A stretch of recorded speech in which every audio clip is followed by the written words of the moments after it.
Assalamualaikum warahmatullahi wabarakatuh. Perkenalkan, nama saya Muhammad Fikri dari kelas SI 5KR, NIM 211410051. Di sini saya akan membawakan tugas laporan rekayasa perangkat lunak. Oke, di sini saya akan mulai. Ini halaman pertama. Di sini saya akan membawakan judul website penjualan barang elektronik menggunakan metode waterfall. Oke, di sini langsung saja kita ke daftar isi. Di sini ada daftar isi, konsep metode waterfall model, 1.2 tahapan kerja, tahap pertama, bab 3 tahap kedua, bab 4 tahap ketiga, bab 5 kesimpulan, dan daftar isi. Oke, dimulai dari bab pertama, saya akan menjelaskan metode pengembangan perangkat lunak. 1.1 Konsep metode waterfall model. Menurut Pressman 2012, model waterfall model air terjun merupakan suatu model pengembangan secara sekuensial. Model waterfall bersifat secara sistematis dan berurutan dalam membangun sebuah perangkat lunak. Proses pembuatannya mengikuti alur dari planning, analisis, desain, implementation, maintenance, dan lain-lain. Model pengembangan waterfall memiliki beberapa kelebihan, yaitu dapat mudah dipahami dan diterapkan dalam proses pengembangan perangkat lunak. Lanjut, 1.2 tahapan kerja. Proses pengembangan yang digunakan pada sistem informasi manajemen administrasi ini dengan menggunakan proses pengembangan model waterfall. Model ini mengadopsi pendekatan sistematis dan berurutan, dimulai dari tingkat persyaratan sistem dan kemudian bergerak melalui tahap analisis, desain, pengkodean, pengujian verifikasi, dan pemeliharaan. Waterfall disebut karena langkah yang harus menunggu hingga langkah sebelumnya selesai dan terjadi secara berurutan. Misalnya pada tahap desain harus menunggu selesainya tahap sebelumnya, khususnya tahap persyaratan. Model pengembangan perangkat lunak yang digunakan dalam pengembangan perangkat lunak menggunakan model waterfall Rosa dan Saludin 2017 yang terbagi dalam beberapa tahap, yaitu analisis kebutuhan perangkat lunak. Apa itu analisis kebutuhan perangkat lunak? Analisis kebutuhan perangkat lunak yaitu sebuah proses pengumpulan kebutuhan secara mendalam untuk menentukan kebutuhan perangkat lunak sehingga dapat memahami jenis perangkat lunak yang dibutuhkan pengguna. Yang kedua, desain. Desain perangkat lunak adalah proses multi langkah yang berfokus pada mendesain ulang program perangkat lunak tersebut, termasuk struktur data, arsitektur perangkat lunak, representasi antarmuka, dan prosedur pengkodean. Langkah ini menerjemahkan kebutuhan perangkat lunak dari tahap analisis kebutuhan ke dalam presentasi desain sehingga dapat diimplementasikan dalam program pada langkah berikutnya. Desain perangkat lunak yang dihasilkan pada tahap ini juga perlu didokumentasikan. 3. Pembuatan kode program atau implementasi. Desain harus ditranslasikan ke dalam program perangkat lunak. Hasil dari tahap ini adalah program komputer sesuai desain yang telah dibuat pada tahap desain. Nomor 4. Pengujian. Pengujian berfokus pada perangkat lunak dari perspektif logis dan fungsional dan memastikan bahwa semua bagian telah diuji. Hal ini dilakukan untuk meminimalisir error dan memastikan output yang dihasilkan sesuai dengan hasil yang diharapkan. Pendukung atau pemeliharaan. Tahap pendukung atau pemeliharaan dapat mengulangi proses pengembangan mulai dari analisis spesifikasi untuk perubahan perangkat lunak yang sudah ada, tapi tidak untuk membuat perangkat lunak baru. Kita masuk ke bab 2, tahap pertama. 2.1 Berpedoman pada kebutuhan pemakaian sistem. Proses bisnis yang dilakukan pada toko elektronik, yaitu pelanggan datang langsung ke toko kemudian memilih barang elektronik yang dicari. Setelah pelanggan menerima barang yang dicarinya, bagian penjualan mencatat nama barang, jumlah, dan harga. Kemudian bagian penjualan memberikan struk penjualan kepada pelanggan. Ketika pelanggan telah menerima struk penjualan dan membayar pembelian sesuai jumlah yang tertera pada struk, setiap transaksi yang dilakukan akan dicatat dalam buku keuangan. Pada akhir bulan, keuangan akan melaporkan transaksi kepada pemilik toko. Dengan adanya website bisa memaksimalkan waktu, bisa dibeli secara online tanpa harus langsung ke toko. Proses bisnis juga digambarkan dengan menggambarkan workflow alur kerja contohnya. Contohnya seperti ini. Gambar titik 1, aktivitas diagram proses penjualan barang. Dari barang sini. Oke. Lanjut ke sistem informasi penjualan secara online berbasis web, di mana penjual dan pembeli tidak bertatap muka secara langsung. Calon pembeli melakukan pembelian melalui media browser. Berikut spesifikasi kebutuhan sistem rekrutmen dari sistem e-commerce. 1. Halaman pengunjung. A1 pengunjung dapat melihat isi web. A2 pengunjung dapat mengisi dari registrasi member. A3 pengunjung dapat melihat produk berdasarkan kategori. 2. Halaman member. Member dapat login dengan akun yang telah dibuat. Member dapat melihat barang berdasarkan kategori. Member dapat membeli barang yang diminati dan ditambah. Member dapat melihat produk berdasarkan kategori. 3. Member dapat membeli produk yang diminati dan ditambahkan ke keranjang. Anggota dapat melihat data pesanan. Member dapat menyimpan data registrasi. Anggota dapat mencetak struk pemesanan produk. Halaman administrasi web. Admin dapat mengelola data pengguna admin. Admin dapat mengelola data produk. Admin dapat melihat data anggota. Admin dapat mengelola data biaya pengiriman. Admin dapat mengelola data laporan penjualan. Admin dapat mengelola data kategori. Oke, di sini gambar use case diagram online halaman pengunjung. Lihat isi web, daftar, lihat produk, isi form daftar, pilih kategori. Sini pengunjung. Pada halaman pengunjung, aktivitas yang dapat dilakukan pengunjung adalah melihat isi web, antara lain halaman kategori produk, halaman tentang kami, cara berbelanja. Selain itu, pengunjung juga dapat mendaftar menjadi anggota jika ingin melakukan transaksi. Gambar 3 ini use case diagram penjualan online halaman admin. Di sini, pada halaman admin, aktivitas juga dapat dilakukan adalah pengelolaan data user admin, pengelolaan data produk, pengelolaan data jenis produk, tampilan data member, pengelolaan data biaya pengiriman, dan pengelolaan data pelaporan penjualan.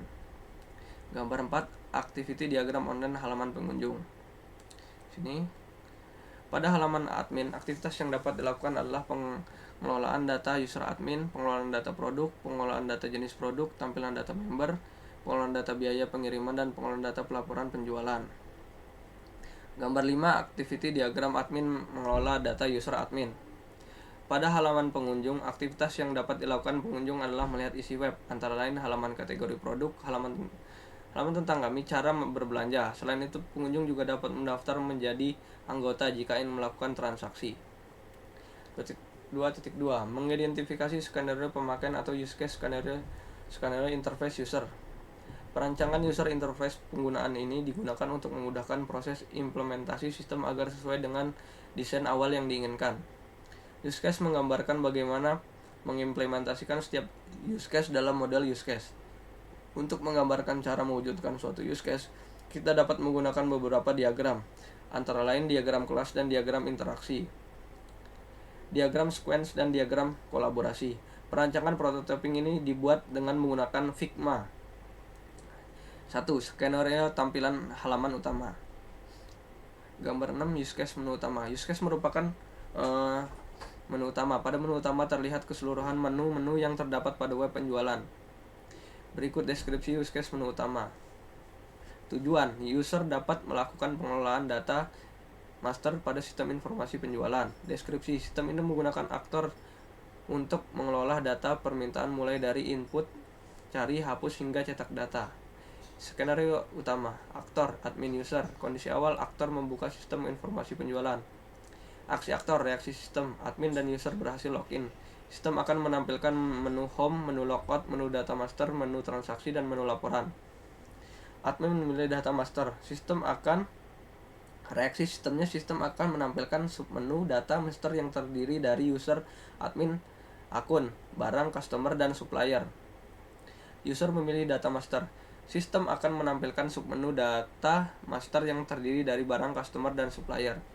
Admin dan user memiliki transaksi. Reaksinya, sistem akan menampilkan submenu transaksi yang akan terdiri dari pembelian, penjualan, retur, dan jurnal umum. Admin dan user memilih laporan. Reaksi sistemnya, sistem akan menampilkan submenu laporan yang terdiri dari stok barang, pembelian, penjualan, retur, dan jurnal umum. Kondisi akhir, Reaksi sistemnya jika perintah sesuai, maka sistem akan menampilkan seperti yang diinginkan oleh si aktor. Kita masuk 2, skenario login. Tabel 2, use case login. Login, autentifikasi pengguna, aktornya customer, preconditionnya user telah terdaftar sebagai member, preconditionnya user logged. Main flow: 1. User memasukkan email dan password. 2. User menekan tombol login. 3. User terautentikasi. 4. Sistem mengganti box login dengan menu user account. Alternative flow: user membatalkan login. Status sistem diubah sesuai perintah baru. Email tidak valid, tidak terdaftar. Aplikasi meminta user memasukkan email dan password kembali. Password tidak valid. Aplikasi meminta user memasukkan email, password kembali. Oke, di sini gambar 7 ada model aliran kendali pesan use case login. Aliran kendali dari use case login divisualisasikan dengan menggunakan squash diagram. Pesan di awal oleh user dengan menekan tombol login setelah memasukkan email dan password. Jika password dan email masih kosong, maka akan tampil pesan kesalahan. Bagian boundary akan mengirimkan nilai email dan password ke bagian kontrol. Kemudian bagian kontrol melakukan verifikasi user, dan jika valid maka user akan diperbolehkan masuk, dan sebaliknya jika user tidak valid maka pesan kesalahan juga ditampilkan. 3. Skenario edit user info. Di sini use case-nya edit user info, mengedit informasi akun, aktornya customer, sama seperti yang di atas. Kita lanjut ke gambar 8, model aliran kendali pesan use case case edit user info. Aliran kendali use case edit user info diawali oleh user dengan mengklik update info. Kemudian user memasukkan perubahan informasi yang diinginkan, kemudian menekan tombol update account. Bagian entity menerima perubahan informasi dan melakukan penyimpanan data. Kemudian setelah semuanya selesai akan muncul informasi akun Anda telah berhasil diubah. Oke, ini skenario ubah password. Use case-nya ubah password. Short description goal-nya mengedit password lama dengan password baru. Aktornya customer. Precondition user telah terautentikasi login. Preconditionnya password lama diganti dengan password baru.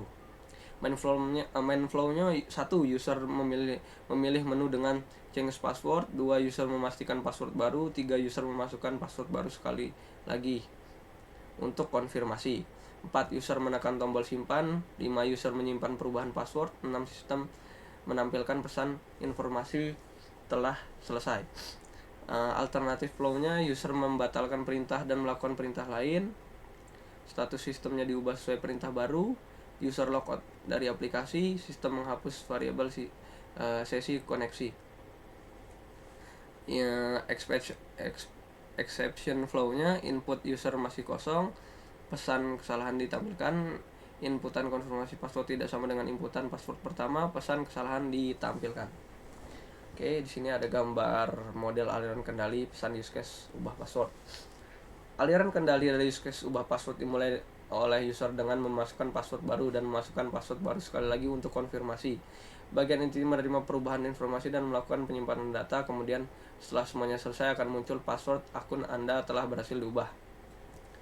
Oke, di sini kita lanjut di 2.3, memilih kelas-kelas dan objek menggunakan kebutuhan sebagai penuntutan. 1. Objek penjual. 2. Operasi login, melihat data, edit, upload jenis barang, harga barang, kirim barang ke alamat tujuan, feedback, logout. Objek 2. Pembeli. Operasi login, melihat data, jenis barang, harga barang, tulis alamat, selesai, feedback, logout. Kelas-kelas. 1. Kelas login. 2. Kelas melihat data. 3. Melihat jenis barang. 4. Kelas melihat harga barang. 5. Kelas memasukkan alamat. 6. Kelas feedback. 7. Kelas logout. 2.4 mengidentifikasi atribut dan operasi untuk masing-masing kelas objek login. Email, password, input, melihat data, home, jenis barang, harga barang, feedback, logout, cetak. 3. Jenis barang elektronik. Di sini saya menyediakan televisi sub 42 inch, AC portable setengah PK, kipas angin Maspion, mesin cuci sub, rice cooker Philips, cetak. Harga barang elektronik, televisi sub di sini harganya 4.799.000, Di sini AC portable setengah PK saya jual 2.999.000. Kipas angin Maspion di 558.400. Mesin cuci SAP di sini saya hargai 2.199.000. Rice cooker Philips di sini harga 540.000. Masukkan alamat, edit, tulis, selesai, input cetak. Feedbacknya tulis, selesai, edit. Logout ya atau tidak, keluar aplikasi.